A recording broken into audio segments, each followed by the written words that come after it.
नमस्कार मित्रों। इस प्रकार से जो आप रोज वीडियो देखते हैं और देखकर छोड़ देते हैं, इस तरह आप कुछ कर नहीं सकते। करने के लिए पहले आप मन बनाइए, मन बनाकर फिर कोई गुरु ढूंढिए और गुरु ढूंढकर उनसे पूरी तरह गुरु मंत्र लेकर सलाह करके फिर आप क्रम से धीरे धीरे इन साधनाओं की ओर बढ़ेंगे तो आपको सफलता प्राप्त होने लगेगी। मित्रों, केवल मनोरंजन के लिए वीडियो डालने से या देखने से कोई भी साधना सिद्धि नहीं होती है। साधना में बहुत ही तत्पर रहना पड़ता है और बहुत ही ध्यान लगाकर उन साधनाओं पर विशेष गौर करके रोजाना नियम से मंत्रों का जाप किया जाता है। हम यहाँ बहुत लोगों से मिल चुके हैं और बहुत लोगों को करा भी रहे हैं, परंतु जैसे ही गुरु मंत्र प्राप्त करते हैं तुरंत उसके हफ्ते 2 हफ्ते बाद कहने लगते हैं कि गुरुजी हमें यह साधना करा दो।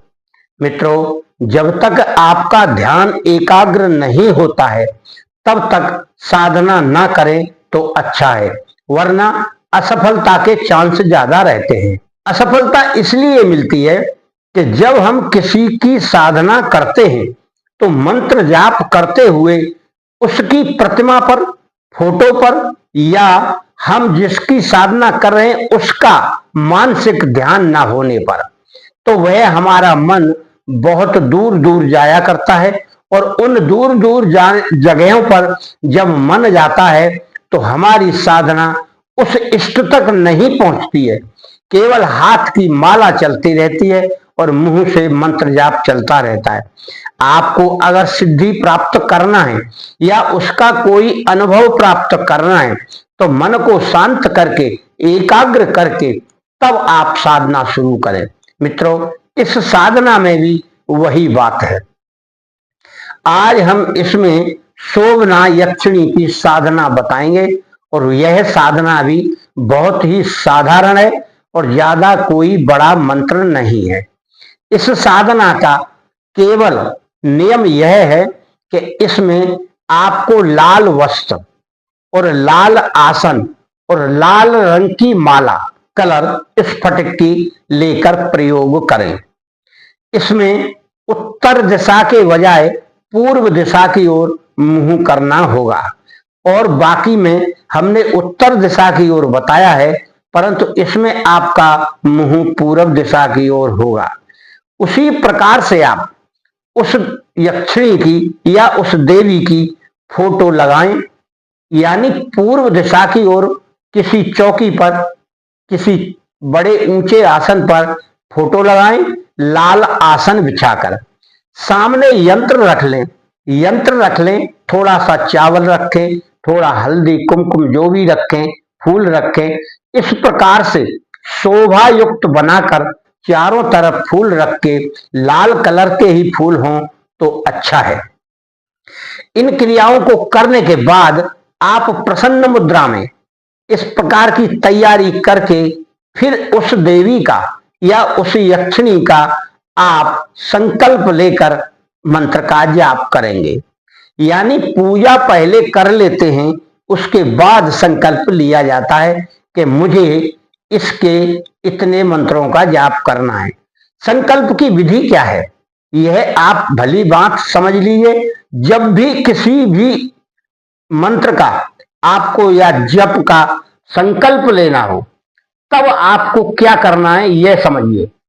सीधे हाथ में आप जल लीजिए और जल लेकर बोलिए जिसके सामने आप बैठे कि मैं आज से यानी जिस दिन बैठे उस दिन से और इतने दिन, गिनती बताइए, 11 दिन, 21 दिन, 30 दिन, इतने दिन तक, और मंत्र की माला बताइए कि इतने मंत्र की मालाओं का जाप करके प्रत्यक्षीकरण के लिए या अपने सानिध्य के लिए इस मंत्र का जाप कर रहा हूं, आप मेरी इसमें सहायता करें और मेरे सम्मुख आकर मुझे दर्शन दें। इस प्रकार से आप बोलकर वह जल जहां दीपक जल रहा है उसके सामने जमीन पर डाल दें। फिर मंत्र का जाप करें, गुरु का नाम ले लें, एक बार गणेश जी को प्रणाम कर लें और फिर मंत्र का आपको जाप करें। फिर आपको रोजाना यह मंत्र उतनी संख्या में ही जाप करना है, यानी जितनी संख्या आपने बोली है और जितनी संख्या किसी मंत्र की बताई है उसके हिसाब से आप गिनती कर लें कि हमको इतनी मालाएं करना है। तो इस मंत्र में यानी इस साधना में आपको रोजाना 35 माला जाप करना है। मित्रों, यह विशन धर्मा चैनल है। आप इस चैनल को पहली बार देख रहे हैं तो हमेशा की तरह आप देखें और सबसे पहले आप इसको घंटी बजाकर सब्सक्राइब कर लें और कमेंट में जो आप लिखना चाहें वह आपकी इच्छा के ऊपर निर्भर करता है।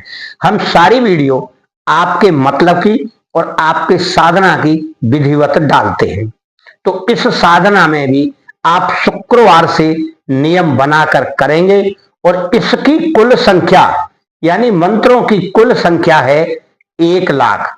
तो 1 लाख मंत्र जाप करने के लिए आपको 35 माला रात्रि में जाप करना होंगे।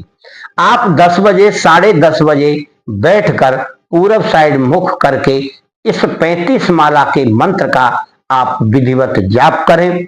धूप बत्ती लगा लें, अगरबत्ती लगा लें और जो भी आप दीपक जलाते हैं तो 1 दीपक कम से कम घी का जलाएं और 2 दीपक और जला लें।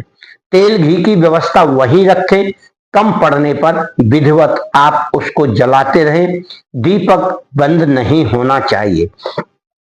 फिर प्रसन्न मुद्रा में आप अपनी इष्ट देवी इष्ट यक्षिणी की ओर मुख करके और ध्यान करके उस मूर्ति फोटो का मंत्र का जाप करते रहें।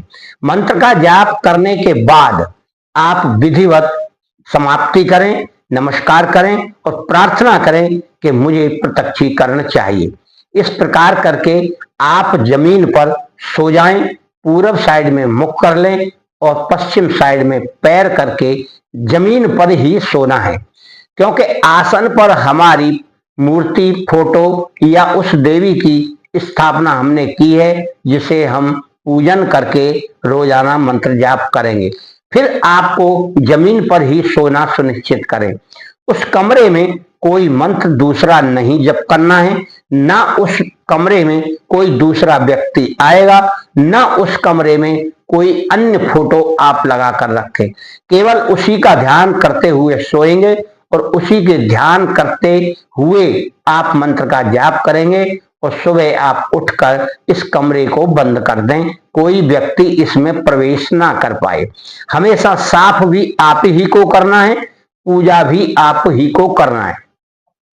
अब यहाँ खास बात एक हम बता दे रहे हैं, और दूसरे गुरुओं की हमको मालूम नहीं वह लोग क्या करते हैं, परंतु जो हमसे गुरु मंत्र लेकर साधना करता है उसको यह करना चाहिए कि 10 बजे अगर वह मंत्र जाप करने के लिए जाएगा रात्रि में, तो उससे पहले 1-2 घंटे पहले हमारे गुरु मंत्र का जाप अपने साधना स्थल पर करे। इस कमरे में नहीं करना है उसको। विधिवत नहा धोकर 1 घंटे पहले जाप कर ले और जाप करके रेस्ट कर ले। फिर 10 बजे उस कमरे में जाए, 10 बजे जाकर अपने फूल वगैरह चढ़ाकर उस प्रकार से क्रिया करे। प्रसाद केवल पहले दिन चढ़ाना है और अंतिम दिन चढ़ाकर फिर मंत्र का जाप करना है। अंतिम दिन कैसे करना है यह आप सुनिश्चित कर लीजिए और जान लीजिए। यानी अंतिम दिन आपको मंत्र जाप करना है पहले, फिर मंत्र जाप पूरा होने के बाद फिर आपको पूजा करनी है। पूजा करने के बाद फिर मंत्र का जाप करना है। फिर आप सवेरे 4-4:30 बजे तक उस मंत्र का जाप करें।